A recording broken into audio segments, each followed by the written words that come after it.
Bonsoir mesdames et messieurs, très ravi de vous retrouver pour cette nouvelle session d'information.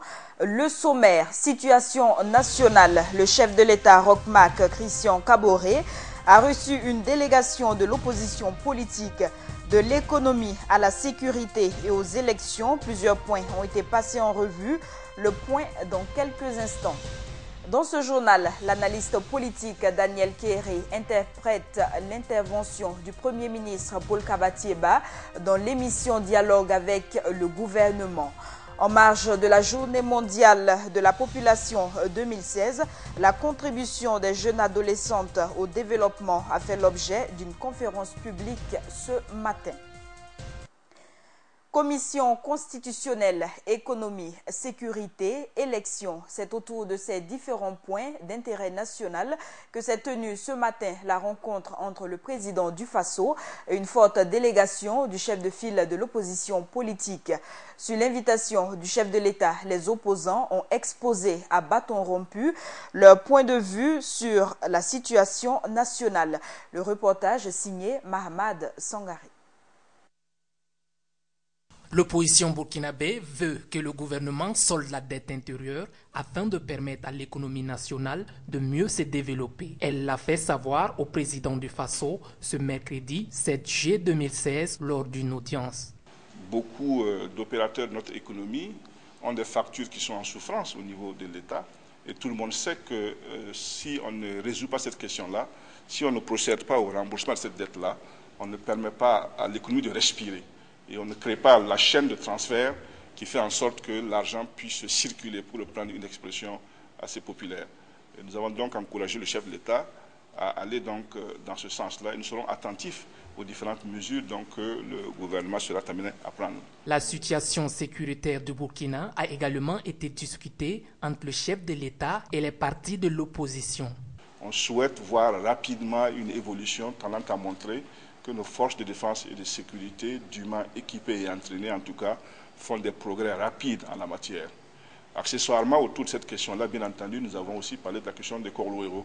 Et nous avons donc apporté le message qui est le nôtre et qui se résume simplement à dire que c'est à l'État, dans sa grande souveraineté, de faire en sorte que l'ensemble des facteurs qui ont donné lieu à la naissance de ce phénomène-là soient éradiqués et de restaurer donc l'autorité de l'État. Au cours de ces échanges, l'opposition a aussi demandé une modification du code électoral en vue de limiter la violence post-électorale.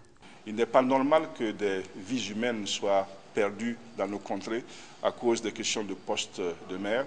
Il n'est pas normal que nos populations se hachent à la machette pour des questions donc de mise en place d'un conseil municipal. Et nous, en tant qu'opposants, non seulement nous le déplorons, mais nous avons tenu à interpeller le chef de l'État et son gouvernement pour qu'ils prennent les mesures qu'il faut. D'abord pour que tous les auteurs de ce genre d'actes-là soient identifiés, poursuivis, arrêtés et châtiés conformément à la loi. Les questions relatives à l'indépendance et à la célérité de la justice burkinabé n'ont pas été occultées par les représentants des partis de l'opposition. Nous sommes porteurs donc d'un message qui est celui que tous les Burkinabés d'ailleurs portent, qui est que nous voulons une justice qui ait les moyens de faire son travail, une justice qui soit indépendante, une justice qui agisse avec célérité, et puis une justice qui nous explique parfois les décisions qu'elle prend pour qu'on s'accorde ou qu'on accepte de savoir s'il s'agit d'une décision indépendante ou si elle a été prise donc, sous la pression. Et donc ce message-là a été transmis au chef de l'État. Il a également été demandé à Roch Marc Christian Kaboré d'œuvrer à l'éradication de l'incivisme grandissant au Burkina.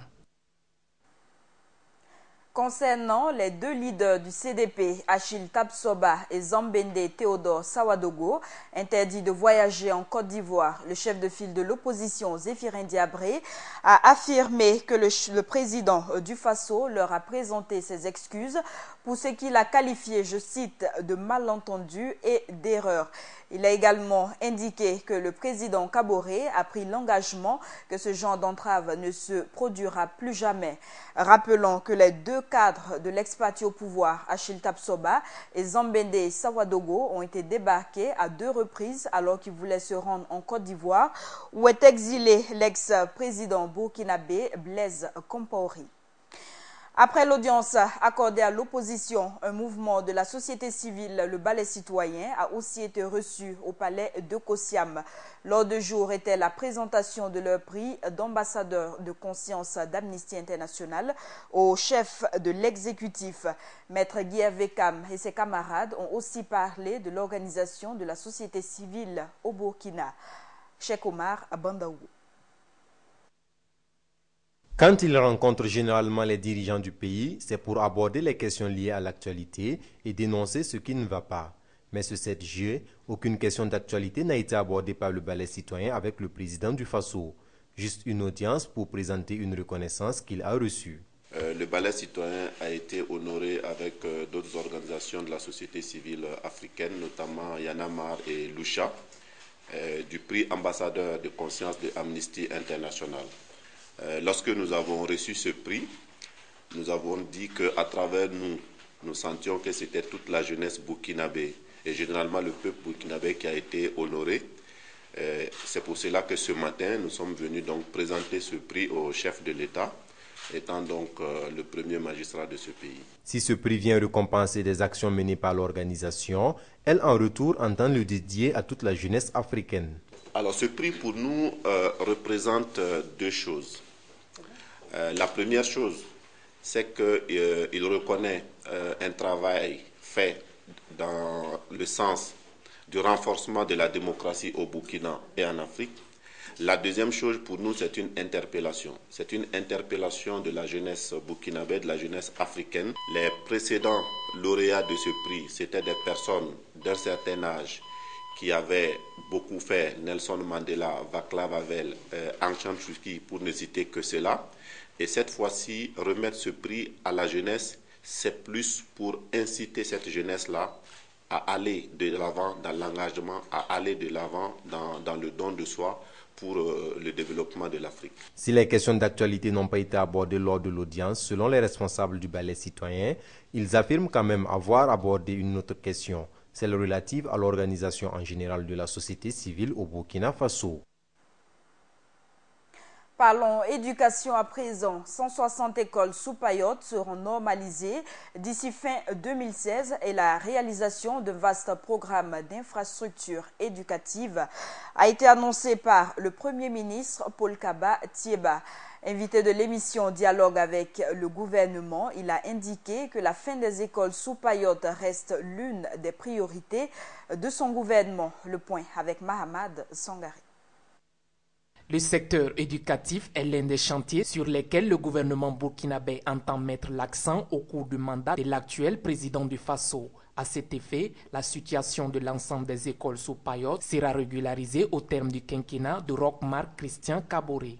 Alors donc, la politique du gouvernement, c'est que nous prenons rendez-vous au bout du quinquennat. Il n'y aura plus d'écoles sous Payotte au Burkina Faso. D'ores et déjà, pour 2016, dans le plan d'infrastructure, d'équipement en infrastructure du ministère de l'Éducation nationale et de l'alphabétisation, nous avons déjà pris des engagements forts. Et par exemple, s'agissant des écoles sous Payotte, il y a 160 écoles sous Payotte qui seront normalisées dès 2016. 160. En plus de la situation de ces écoles, le gouvernement compte construire, entre autres, 200 collèges d'enseignement général, CEG et 9 lycées. Nous avons également un programme d'infrastructure qui est beaucoup plus ambitieux. 200 CEG seront construits cette année. 9 lycées d'enseignement généraux seront construits cette année par le ministère de l'Éducation nationale. Et il y aura également 2 lycées professionnels, pardon, 2 lycées scientifiques. 2 lycées scientifiques. Il y aura également 5 centres de formation technique et professionnelle avec la coopération donc, taïwanaise qui vont être construits. Et tout ça, il y aura également, voilà. Tout ça, c'est pour essayer donc d'augmenter l'offre d'éducation et pour faire en sorte que nos enfants puissent bénéficier d'infrastructures qui les permettent donc d'étudier dans de très bonnes conditions. Les conditions d'études au niveau des universités seront également améliorées à travers la construction de plusieurs amphithéâtres et l'équipement de ces universités en nouvelles technologies d'information et de communication, a ajouté Paul Kaba Thieba. Le récent passage du Premier ministre sur les antennes de la télévision nationale à l'émission Dialogue avec le gouvernement a fait réagir le docteur Daniel Kéré, analyste politique. Il est de ceux qui qualifient cet exercice de succès. Un succès qui reste tout de même taché d'incertitude par endroits. Benazir Ilboudou. 6 mois après la prise de fonction du Premier ministre Paul Kabatieba, les grands axes de ses réalisations ont été passés en revue ce 5 juillet 2016 lors de son passage à l'émission Dialogue avec le gouvernement. Tout premier exercice de ce genre, cette intervention a été un succès pour le Premier ministre selon le docteur Kéré. Dans l'ensemble, quand même, je dirais que il a essayé de répondre aux principales questions qui lui étaient posées. Il a essayé d'apporter en tout cas autant qu'il le pouvait, en tout cas des réponses adaptées aux différentes questions qui lui étaient posées. Certaines personnes peuvent se reconnaître dans les différentes réponses qu'il a accordées. Évidemment aussi peut y avoir une marge de critique et c'est tout à fait humain. Le docteur Kéré trouve également que le Premier ministre a été convaincant sur certains points abordés. Il y a quelques éléments quand même que j'ai essayé de retenir, certains éléments que j'estime quand même assez saillants dans son passage. Par exemple, le premier point, c'est la justice, par exemple, pour les victimes de l'insurrection populaire et ainsi que du coup d'État de septembre dernier. Sur ce point, quand même, j'avoue que le Premier ministre était dans une position assez délicate puisqu'il devait quand même assumer une situation dont il n'a pas la maîtrise des dossiers. Vous savez quand même que les questions judiciaires, ce n'est pas au gouvernement de trancher, mais c'est à la justice de trancher. Alors que le gouvernement est d'une certaine façon comptable de l'évolution de la justice rendue pour les victimes du coup d'État ainsi que de l'insurrection populaire. Donc voici un Premier ministre qui devait assumer une position dont il n'a pas totalement les tenants. Et quand même, la réponse qu'il a apportée me convainc parce que ce n'est pas au gouvernement de trancher sur cette question, même si j'avoue que l'attente dans ce domaine-là est très très forte. Cependant, tout n'est pas que satisfait.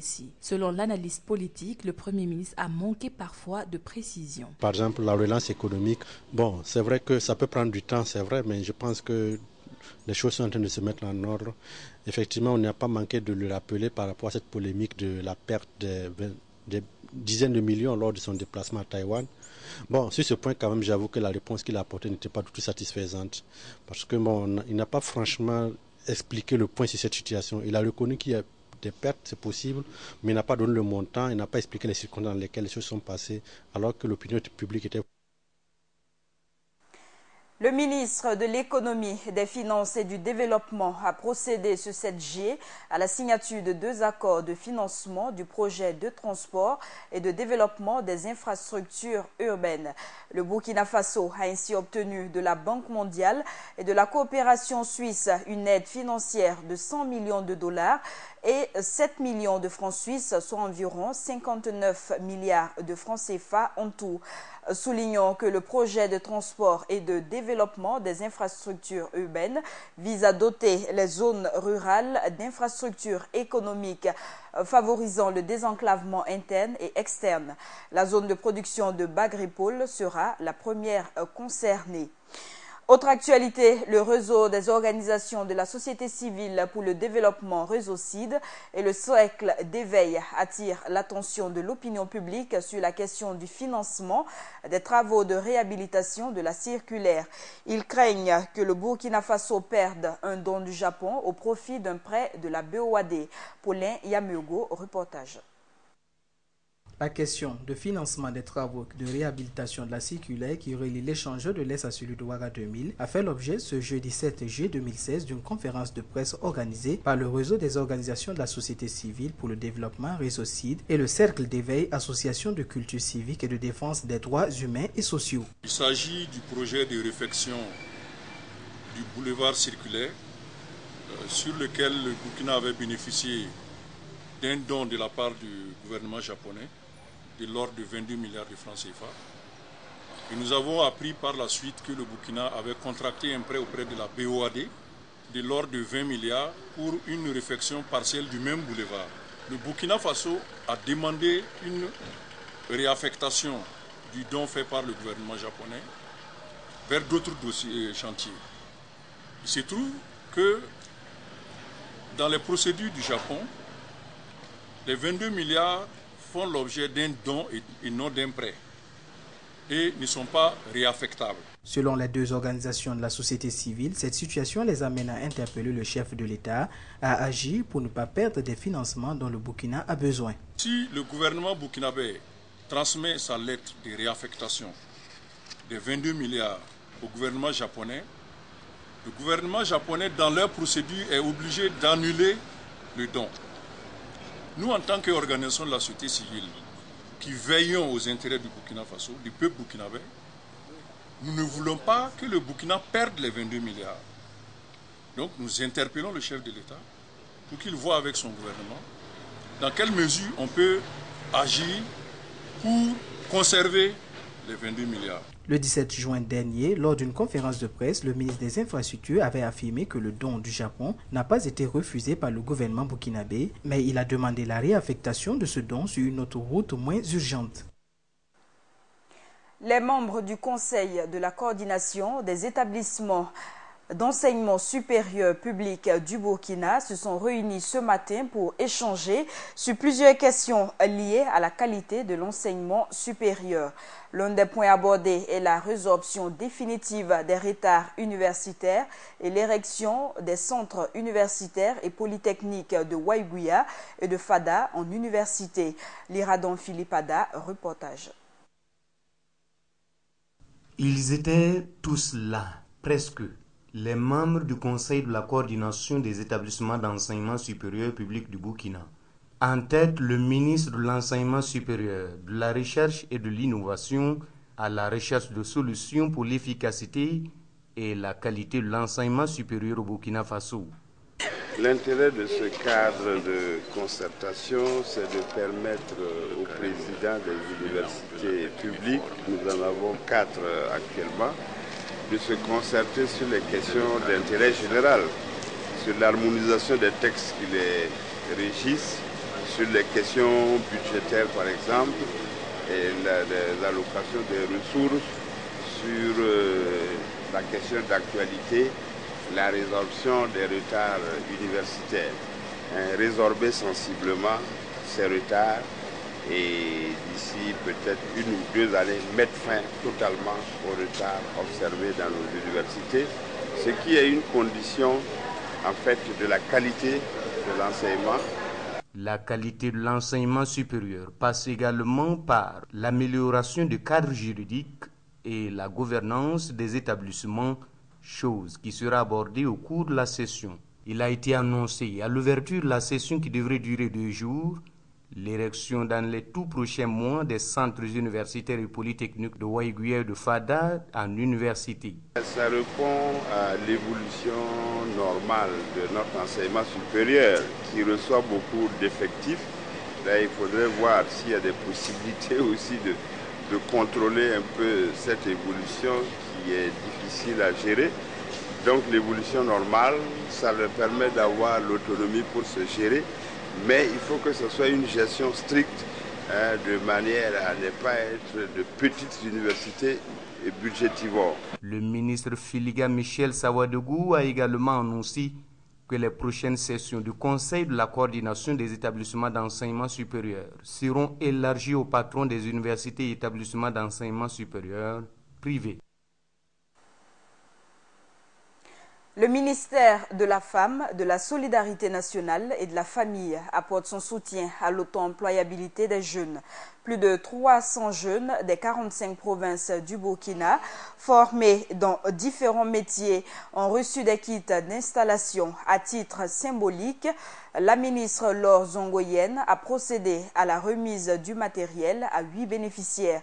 Un appui inestimable pour ces jeunes qui jouent leur avenir avec les métiers qu'ils ont eux-mêmes choisis. Le reportage de Cheikh Omar Bandaougou. Des ateliers de couture, de soudure et de menuiserie, des salons de coiffure, tous à l'état brut, prêts à être offerts à plus de 300 jeunes des 45 provinces du Burkina. Mais ce 7G, ce sont 8 bénéficiaires qui recevront symboliquement leur kit d'installation. Aujourd'hui, nous sommes là pour ensemble se réjouir de savoir que ces jeunes qui étaient en difficulté, plus de 300 jeunes qui étaient en difficulté, ont pu bénéficier et de par des actions conjuguées d'appui de renforcement de capacités pour leur permettre d'affirmer et de promouvoir leur autopromotion. Dans la salle, le sentiment est le même chez chacun des bénéficiaires. Ce sont des années de formation qui sont récompensées et un plan de carrière qui est déjà défini. Premièrement, j'étais à Gampella. J'ai fait là-bas 2 ans de formation en coupe couture. Je suis revenu à l'ANPE 6 ans. J'ai fait là-bas 3 ans. Je suis sorti avec mon diplôme. Actuellement, je suis avec un patron à 6 ans. Je pense d'ici 1 an et demi seulement, je vais m'installer. Des motos au lieu de la cérémonie. La question serait de savoir si elles font aussi partie des kits d'installation. Juste est la question, mais leur présence s'explique. Nous avons nos propres structures qui sont vraiment démunies en termes de logistique. Et c'est pour ça que nous avons de façon symbolique remis aujourd'hui les 2 motos. Nous leur avons, en plus des motos, octroyé les ordinateurs pour leur permettre de travailler dans de bonnes conditions, surtout que nous sommes très exigeants en termes de délai de remise des rapports. Tout le matériel octroyé est estimé à plus de 200 millions de francs CFA selon la ministre. Du côté du gouvernement, un mécanisme de suivi des jeunes est mis en place pour que les résultats escomptés soient atteints. Le syndicat des travailleurs de la santé humaine et animale SINCHA, section de FADA, a tenu à éclairer l'opinion ce 7G sur les faits qu'il reproche au directeur régional de la santé de l'Est. Il est accusé de malversation sur des fonds alloués à l'organisation des activités pendant la semaine nationale de la planification familiale. La mauvaise gestion des districts sanitaires et du centre hospitalier régional, la non prise en compte des questions liées à la correction des indemnités. Autre information, impliquer les jeunes filles dans le processus de développement en levant les obstacles liés à leur épanouissement, c'est l'un des objectifs visés par une conférence publique organisée ce matin par l'UNFPA et ses partenaires. Cette activité se tient en marge de la Journée mondiale de la population prévue le 11 juillet prochain. Pendant ces travaux, un appel à la mise en œuvre de mécanismes institutionnels pour un meilleur accompagnement des jeunes a été lancé au gouvernant Eliane Minungu. Mariage précoce ou grossesse non désirée sont entre autres les défis auxquels sont confrontées les jeunes filles en Afrique, des obstacles qui freinent le développement du continent. C'est bien conscient de cela que la communauté internationale a retenu le thème « Investir dans les adolescentes pour la célébration de la Journée mondiale de la population ». En prélude à cette journée, il se tient ce 7 juillet 2016 une conférence publique au cours de laquelle les participants vont réfléchir sur les enjeux et défis à relever pour une meilleure implication des adolescentes au processus de développement du Burkina Faso. Cette conférence porte sur le thème central de ces journées-là, qui est d'investir dans les adolescentes. L'objectif, c'est de discuter avec l'ensemble de nos partenaires techniques et financiers, les associations qui interviennent, les adolescentes elles-mêmes, pour voir ensemble comment est-ce qu'on peut approfondir et mieux connaître les préoccupations et voir avec le gouvernement comment est-ce qu'on peut mettre en œuvre les recommandations qui sortiront de ces échanges-là pour améliorer les conditions de vie de nos adolescentes pour une meilleure contribution au développement socio-économique du Burkina Faso. Pour les adolescentes qui participent à cette conférence, le choix du thème est judicieux. C'est une bonne initiative parce que ça permet à nous aussi, adolescentes, de bien comprendre certaines choses. Par exemple, la présidente-résidente de l'INSPE a pris elle-même son exemple pour nous faire comprendre beaucoup de choses. Que le gouvernement peut aider les adolescentes aujourd'hui pour leur permettre d'avoir les mêmes chances que les garçons, pour pouvoir mieux réussir dans la vie aussi. En croire la représentante de l'UNFPA, au-delà de l'investissement des familles, le gouvernement se doit de mettre en œuvre des mécanismes institutionnels pour valoriser le travail individuel et pour un meilleur accompagnement des jeunes filles. Du 3 au 9 octobre 2016 se tiendra la 3e édition de la Semaine de l'architecte. L'activité aura lieu conjointement avec la célébration du 25e anniversaire de l'Ordre des architectes. Le programme de ces activités a été dévoilé cet après-midi en conférence de presse. Cette année, l'innovation majeure est la reconstruction du Centre national des personnes handicapés, situé non loin du siège actuel de l'Assemblée nationale. Mahamadi Ouedraougou. L'acte de construire une maison ou un édifice implique plusieurs acteurs. Au nombre de ces acteurs, l'architecte, dont le travail est souvent relégué au second plan, d'où l'initiative de promotion et de sensibilisation au métier de l'architecture. Qui est l'architecte? C'est un technicien, c'est également un artiste. Il est chargé de faire tout ce qui est aménagement, tout ce qui va permettre d'avoir un espace agréable. Bien souvent, des particuliers se disent que ce n'est pas la peine pour mon 2 chambres salon d'avoir affaire à un architecte. Bien au contraire, quand on a un petit budget, il faut plutôt se rapprocher du professionnel pour qu'il puisse nous aider à avoir un résultat à la hauteur du budget qu'on a. Dans l'optique de mieux faire connaître le métier d'architecte, promouvoir la synergie d'action entre les parties prenantes pour de meilleures constructions au Burkina Faso, l'Ordre des architectes du Burkina organise du 3 au 9 octobre 2016 la 3e édition de la Semaine de l'architecte. Nous avons prévu une série de conférences avec des thèmes bien précis sur la transition énergétique, sur également les intervenants dans l'agri-bâtir, l'assurance professionnelle et également les matériaux appropriés pour permettre d'avoir des bâtiments moins énergétivores. Nous avons également invité la Côte d'Ivoire pour pouvoir partager l'expérience positive qu'ils ont en matière d'organisation de type d'activité telle que la semaine de l'architecte. La Semaine de l'architecte 2016 coïncide avec les 25 ans de l'Ordre national des architectes du Burkina, une occasion mise à profit pour réfectionner et réhabiliter le Centre national des personnes handicapées. Nous pensons que cet accompagnement-là pourra nous permettre, dans un premier temps, de rénover justement le centre qui est dans un petit état et également apporter un revenu aux personnes pensionnaires justement du centre national dans la mesure où nous allons avoir de toutes petites boutiques que nous allons mettre en location tout autour du centre national personnel. Pour la 3e édition de la Semaine de l'architecte, 70 exposants de plusieurs pays, 12 experts nationaux et internationaux sont attendus pour des rencontres d'échange, de partage d'expériences et de renforcement de la confiance entre population et architectes. La Direction générale de la météorologie annonce qu'une formation pluvio-orageuse localisée au nord-est du pays en ce jour pourrait intéresser progressivement le nord-est, le nord, le nord-ouest et le centre du pays au cours de cette journée. Cette formation pluvio-orageuse pourrait occasionner de vents forts et des pluies d'intensité modérée à forte par endroits. La précaution est donc de rigueur. Le président congolais Denis Sassou Nguesso est en visite officielle en Chine depuis le 5 juillet.